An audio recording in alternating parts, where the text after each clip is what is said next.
आज के क्लास में हम लोग क्लास 12th का 100 मार्क्स का हिंदी पढ़ने वाले हैं और ये चैप्टर 7 का पार्ट 6 से लास्ट पार्ट है और पार्ट है ओ सदानीरा, जिसके लेखक है जगदीश चंद्र माथुर। आज के क्लास में हम इस पार्ट का सारांश पढ़ने वाले हैं जो आपके एग्जाम में 5 नंबर का आता है। तो अगर आप लोगों ने कहानी पढ़ा होगा, पार्ट 1, 2, 3, 4, 5 ये पूरा पढ़ा होगा, तो इसको आप काफ़ी आसानी से समझ जाएंगे, इसमें ज़्यादा समझाने की आवश्यकता नहीं पड़ेगी। इसलिए अगर आप लोगों ने उसको नहीं देखा है तो एक बार जरूर देखें, तभी इसको आप समझ पाएंगे। तो चलिए शुरू करते हैं इसका सारांश। जगदीश चंद्र माथुर ओ सदानीरा शीर्षक निबंध के माध्यम से गंडक नदी को निमित्त बनाकर उसके किनारे की संस्कृति और जीवन प्रवाह की अंतरंग झांकी पेश करते हैं, जो स्वयं गंडक नदी की तरह प्रवाहित दिखलाई पड़ता है। सर्वप्रथम चंपारण क्षेत्र की प्रकृति वातावरण का वर्णन करते हुए उसकी एक एक अंग का मनोहारी अंकन करते हैं। यानी कि जो लेखक हैं वह स्टार्टिंग में पहले गंडक नदी के बारे में हर एक चीज बताते हैं कि अगर चंपारण में बाढ़ आए तो क्यों आता है, उसके क्या कारण है, उन सब का वर्णन करते हैं वो। जैसे छावा आदि कविताओं में प्रकृति का मानवीकरण देखा जा सकता है, उसी तरह निबंध में भी देखा जा सकता है। एक अंश देखिए, बिहार के उत्तर पश्चिम कोण के चंपारण, इस क्षेत्र की भूमि पुरानी भी और नवीन भी। यानी कि जो चंपारण की जमीन है वो नई भी है और क्या है, पुरानी भी है। आप लोग किताब पढ़े होंगे तो ये शब्द आपको मिला होगा। हिमालय की तलहटी में जंगलों की गोदी से उतार कर मानो सैसौ सुलभ अंगों और मुस्कान वाली धरती को ठुमक ठुमक कर चलना सिखा रहा है।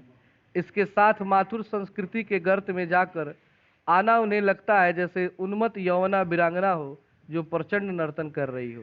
यानी कि जो गंडक नदी शांत रहती है तो कितनी अच्छी लगती है, लेकिन कभी कभी यह अपना रूप भी प्रचंड रूप में क्या करती है, धारण कर लेती है, तो बहुत खतरनाक हो जाती है। उन्हें 60-62 की बाढ़ रामचरितमानस के क्रोध रूपी कैकेयी की तरह दिखलाई पड़ता है। किससे तुलना किया गया इसका, कि जब गंडक नदी गुस्सा होती है तो कैकेयी हो जाती है, किसी का बात सुनती नहीं है। वे बताते हैं कि नदियों में बाढ़ आना मनुष्य के उच्च श्रृंखला के कारण है। यदि महाजन जो चंपारण से गंगा तट पर फैला हुआ था न कटता तो बाढ़ न आती।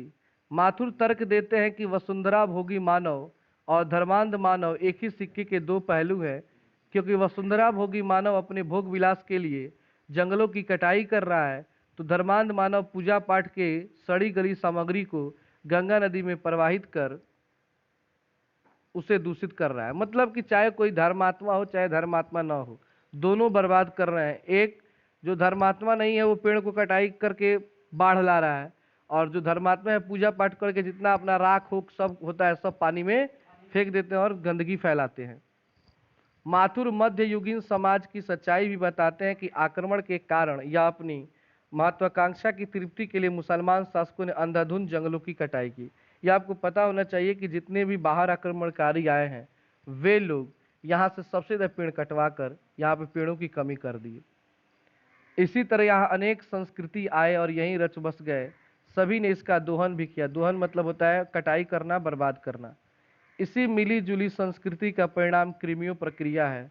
चंपारण के प्रत्येक स्थल पर प्राचीन युग से लेकर आधुनिक युग में गांधी के चंपारण आने तक के पूरा इतिहास को अपने लेखनी के माध्यम से अच्छे बुरे प्रभाव को खंगालते हैं। इस परिचय के संदर्भ में कहीं भी कला, संस्कृति, उसकी भाषा उनकी आंखों में ओझल नहीं हो पाती।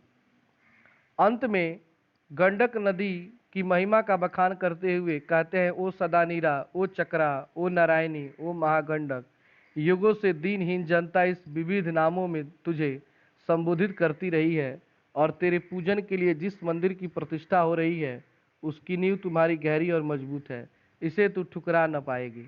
तो ये हमारा सारांश से ज़्यादा कुछ समझाया नहीं गया, क्योंकि अगर आप चैप्टर पढ़े होंगे तो इससे ज़्यादा समझाने की आवश्यकता नहीं पड़ेगी। तो इस तरह हमारा ये पाठ समाप्त होता है। फिर हम अगले चैप्टर में मिलते हैं।